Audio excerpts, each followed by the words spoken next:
A lo largo de la historia hemos conocido guerras, plagas, pero hay un miedo que es mucho más profundo, más íntimo. Es el miedo al monstruo que no se esconde en las sombras, sino que vive justo al lado. Hoy nos vamos a adentrar en esa mente, en la mente del mal, para entender a quienes se ocultan a plena vista. Esa es la pregunta del millón, ¿verdad? ¿Cuál es la línea que separa a una persona corriente de un depredador? Pues es mucho más delgada y aterradora de lo que nos gusta pensar. Porque el monstruo no siempre tiene aspecto de monstruo. A veces es ese vecino que siempre saluda por la mañana o el estudiante con un futuro brillante. ¿Qué es lo que les hace cruzar esa línea? Y esa es la clave de todo el terror, que no se esconden. En este análisis vamos a meternos de lleno en las historias de los asesinos en serie que marcaron un antes y un después, para intentar entender qué nos revelan sus crímenes sobre la oscuridad que puede llegar a albergar la mente humana. Venga, empecemos por el principio. Por ese momento en que el asesinato dejó de ser algo oculto para convertirse en un espectáculo mediático, en una leyenda que todavía hoy sigue sin resolverse. Aquí es donde nace el primer arquetipo del asesino en serie moderno. Nuestra historia arranca en Londres, con su fantasma más famoso. Estamos en el otoño de 1888 y las calles neblinosas de Whitechapel se empiezan a teñir de sangre. Es Jack el Destripador. Su precisión era tan quirúrgica que la policía llegó a pensar que tenía que ser un médico, o como mínimo, un carnicero. Pero, ojo, Jack fue mucho más que un asesino. Fue un pionero del pánico, el primero que entendió el poder inmenso de los medios de comunicación. Enviaba cartas a la prensa, burlándose de la policía, desafiando a todo el mundo. Creó una leyenda y sembró un terror que llegó a paralizar por completo una ciudad como Londres. Y por supuesto, está el misterio. Nunca lo atraparon. A día de hoy, su identidad sigue siendo el santo grial de la criminología. Es el ejemplo perfecto de cómo la niebla de la historia puede transformar a un asesino en una auténtica leyenda urbana. Ahora cruzamos el charco. Nos vamos a Chicago, a la Exposición Mundial de 1893. Allí, un hombre llamado H. H. Holmes, conocido como el arquitecto de la muerte, construyó su castillo de los asesinatos. Pero aquello no era un hotel, no, era una trampa mortal. Un laberinto de habitaciones insonorizadas, pasadizos secretos y un sótano equipado con un crematorio. Fue en cierto modo el nacimiento del asesino industrializado. Vale, y ahora saltamos al siglo XX, porque aquí las reglas del juego cambian por completo. Si los primeros grandes terrores eran como fantasmas en la niebla, los monstruos modernos rompieron todos los mitos, porque tenían un rostro inquietantemente familiar, a veces hasta carismático.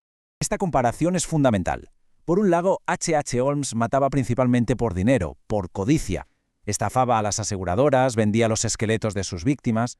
En cambio, Ted Bundy mataba por una necesidad psicológica de poder y sadismo. Esto nos enseña algo muy claro. No existe un único tipo de asesino. Y esto es crucial. Ted Bundy destrozó para siempre el mito del asesino solitario, del bicho raro con aspecto aterrador. Era guapo, hablaba bien, estudiaba derecho, usaba su carisma e incluso fingía tener un brazo escayolado para que sus víctimas, por empatía, le ayudaran justo antes de atacarlas. Era el terror a plena luz del día. Bundy es el ejemplo perfecto del psicópata narcisista. Su juicio fue el primero televisado a nivel nacional en Estados Unidos, y para él fue su gran escenario. Decidió representarse a sí mismo, disfrutando de cada segundo de atención. Incluso llegó a casarse en pleno estrado. Confesó más de 30 asesinatos, aunque los expertos están convencidos de que la cifra real es mucho, mucho mayor. A veces, el mejor aliado de un asesino es el propio sistema.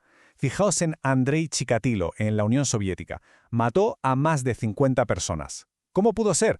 Pues por una tormenta perfecta de fallos. Primero, la ceguera ideológica. El gobierno decía que los asesinos en serie eran una enfermedad decadente del capitalismo y que, por tanto, en la URSS no existían. Segundo, la policía de las diferentes regiones no colaboraba entre sí. Y tercero, un error forense increíble. Por una rara anomalía genética, el tipo de sangre de su semen no coincidía con el de su sangre, lo que lo convirtió en un fantasma para la investigación durante años. Claro, todo esto nos lleva a la gran pregunta. ¿Un asesino nace o se hace? Y es aquí cuando la criminología da un giro. Dejamos de solo reaccionar a los crímenes para intentar anticiparnos, para buscar señales de alerta temprana. Un momento clave en este cambio es la llamada tríada de MacDonald. En el año 63, un psiquiatra, J. M. MacDonald, identificó un patrón de 3 comportamientos en la infancia que, cuando se dan a la vez, son una potentísima señal de alerta sobre futuras tendencias violentas. Y estos son los 3 pilares de esa tríada. Primero, La crueldad hacia los animales, que a menudo se considera el ensayo general para la violencia contra personas. Segundo, la piromanía, esa fascinación por el fuego y la destrucción.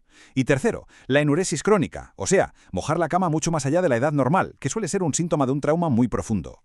Ojo, no es una sentencia matemática, pero sí es una señal de alarma que la criminología moderna aprendió a no ignorar jamás. Y aunque parezca una ironía terrible, de toda esta oscuridad absoluta nació un legado positivo. Estas tragedias tan inimaginables forzaron al sistema a despertar, a evolucionar y a aprender lecciones que eran cruciales. El estudio de estos monstruos fue en realidad el motor que impulsó la creación de la Unidad de Análisis de Conducta del FBI. Obligó a desarrollar y perfeccionar las pruebas de ADN. Llevó a la creación de bases de datos criminales centralizadas y forzó una mejor cooperación policial. Todas estas herramientas que usamos hoy nacieron de aquellos horrores. Y este es el punto que de verdad importa. Estudiar estas historias no es una curiosidad macabra. No se trata de glorificar a los monstruos, para nada. Se trata de honrar a las víctimas, de mantenernos alerta y, sobre todo, de aprender para proteger el futuro. Y así llegamos al final de nuestro análisis. Pero queda una última pregunta en el aire. Si lo pensamos bien, ¿qué nos protege más de verdad? ¿La tecnología punta que nos permite analizar las pruebas o una comprensión mucho más profunda y honesta de la propia naturaleza humana?